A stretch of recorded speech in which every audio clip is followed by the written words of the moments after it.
When my father wasn't home, the house felt heavier, like even the air moved slower.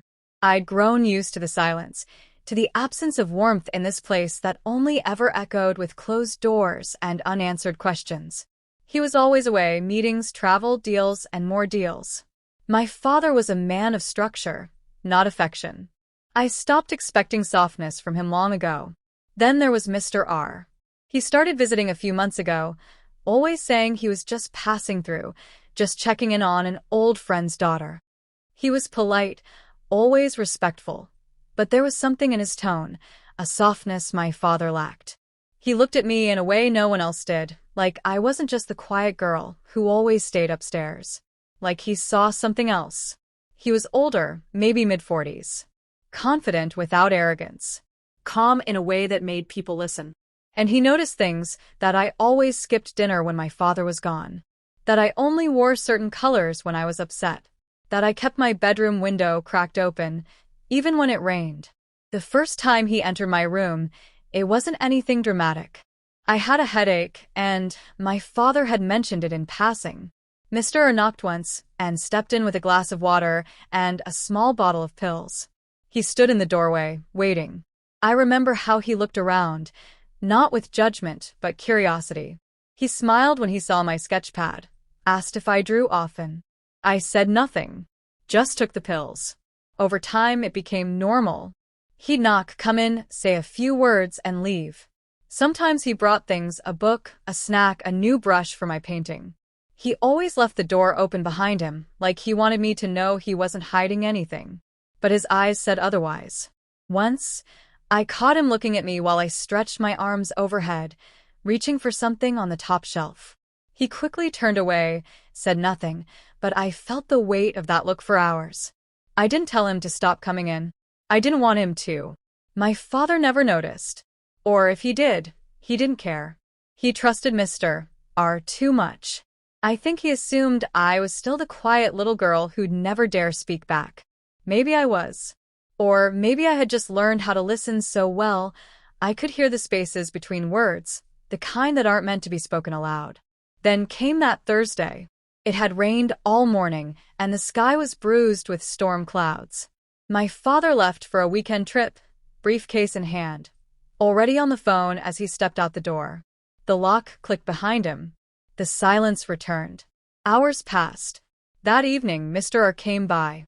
No knock. No water glass. He stepped in, quietly, like he belonged there. I didn't say a word. I just turned and our eyes met. That was the first time everything felt real, dangerous, wrong, and somehow impossible to stop. He started staying longer after that day. There was no explanation, no change in plans, just a quiet shift. He'd linger in the hallway, lean against the doorframe, ask small questions that felt far too big. Do you ever think about leaving? Do you miss your mother? I never gave full answers. I think he liked that. It left room for him to fill in the blanks. He started noticing everything. My chipped nails, the way I'd stop breathing when I heard my father's voice on speakerphone, how I always avoided looking at myself in the mirror. One night, he mentioned a book he thought I'd love. The next day, it was waiting on my desk. The day after that, he asked if I'd read the dedication. I hadn't. I flipped back. For the ones who feel invisible. I didn't look at him, but I knew he was watching. Our conversations turned quieter, but deeper. I stopped caring if it was right. I stopped trying to define it. There was no label for this. Not friendship, not protection. Something in between. Something with sharp edges. Once, he said he remembered me as a child, running through the hallways, chasing shadows. He said I'd grown into someone still chasing something. I asked what. He didn't answer, just reached out and touched the edge of my sleeve, like testing how far I'd let him go. I didn't move away. It wasn't about attraction, not at first. It was about being seen, heard, understood. I was hungry for connection, and he fed it carefully, like he knew exactly how much to give without tipping it over. He never complimented my looks. That would have been too easy. He said things like, "You always breathe faster when you're lying," and "You remind me of someone I wish I'd stayed for." One evening, I stood too close while passing by him in the kitchen. He didn't step back. I felt his hand brush against mine, and I didn't flinch. We didn't look at each other, but the moment stretched like it was never meant to end. Later, I told myself it didn't mean anything. But I couldn't sleep that night. Another day, he asked if I believed in second chances. I asked, for who? He said, people who've made mistakes with their hearts. I laughed, too quietly, and he didn't press further. But everything about him that night, the way he stood, the silence he carried, felt like a question waiting to be answered. The next time he came into my room, he didn't bring anything. No book, no excuse. Just a pause. I sat on the edge of my bed, unsure why my hands were trembling. He looked at me differently, not like a child, not like a friend. Like someone who already knew what I would say if he asked. And still, he didn't touch me. He only said, "You know I shouldn't be here." I nodded, but I didn't tell him to leave. That was the first lie I told myself. The first of many. My father left that Friday morning without saying goodbye. Just the usual door shutting, the engine starting, and silence flooding in behind him. I didn't expect anything different. I stayed in my room most of the day, reading, trying not to count the hours. I already knew he'd come. He arrived in the evening. No calls, no messages. Just his quiet presence filling the space like it always did. He didn't ask if he could come in. He didn't explain why he was there. I looked at him, and he looked at me, and whatever we had been avoiding finally stopped being avoidable. He sat beside me and said nothing at first. I could feel the heat of him, the tension pulling both of us towards something we hadn't dared name. When he finally spoke, his voice was lower than usual. "Do you want me to leave?" I shook my head. Not because I was brave. Because I didn't want to lie again. There was no rush. No confusion. Everything felt strangely clear. The weight of it had already settled in long before we crossed the line. His hand brushed against mine again, but this time, I held it. My heart was louder than my thoughts. I wasn't thinking of my father. I wasn't thinking of right or wrong. I was thinking of how it felt to finally be wanted. He moved carefully, like he still expected me to change my mind. I didn't. His fingers traced the inside of my wrist like he was memorizing it. When he kissed me, it wasn't urgent. It was quiet, like an apology wrapped in desire. Like he knew this would ruin everything and couldn't stop anyway. I didn't stop him either. There was nothing loud about what happened. No drama, no chaos. Just slow breathing, hesitant touches, and the kind of silence that says more than words ever could. He held me like he wasn't sure if he should, but already knew it was too late. And I let him, because I didn't want to be untouched anymore. I didn't want to be overlooked. After, we didn't speak. He sat beside me for a long time, then finally whispered, "I'm sorry." I didn't answer. I didn't want him to ruin it with guilt. I knew it was wrong, but I also knew it was real. And in that moment, reality mattered more than morality. When he got up, I thought he might say something more, something final.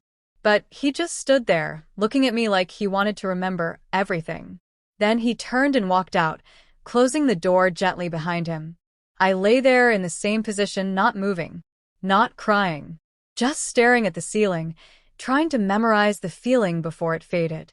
The room felt different now, smaller, quieter, like something had been broken open and couldn't be closed again.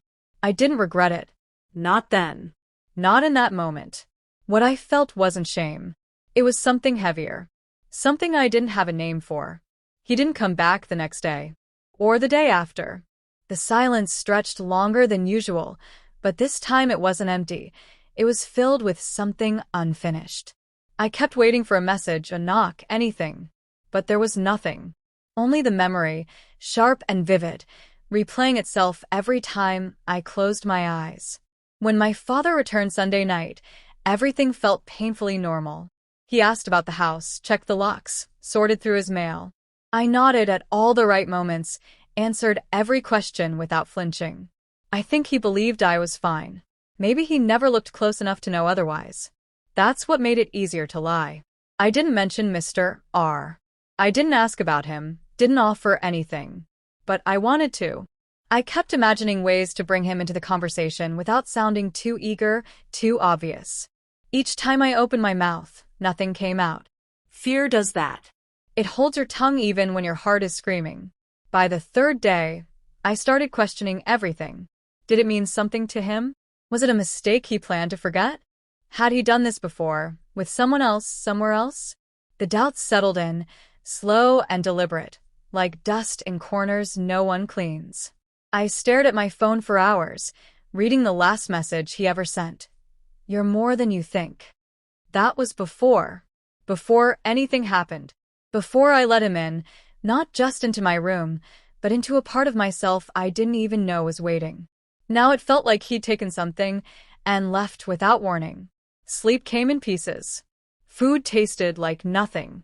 I started avoiding mirrors completely. I couldn't look at myself without seeing a version of me I didn't recognize, someone willing to blur every line just to feel something true for a moment. The guilt didn't hit all at once. It came in fragments. When my father asked why I looked tired, when he offered to cook dinner, and I couldn't meet his eyes, when I realized I was checking the front door reflexively, hoping for someone who clearly had no plans to return. What we did wasn't love. It wasn't even lust in the usual way. It was need, pure, unfiltered, and dangerous. And now I was the only one still carrying it. I thought the worst part would be the act itself. It wasn't. It was the silence that followed. The way he disappeared without explanation, without permission, like none of it ever happened. I tell myself I was complicit, that I knew what I was doing, that I walked into it fully aware. But sometimes, late at night, I still search for the moment I could have turned away and didn't. It always leads me back to the same thought. He didn't ruin me. He just showed me how easy it is to ruin yourself when you're desperate to feel real. I never saw him again. But I still hear the door closing. Every time the house goes quiet.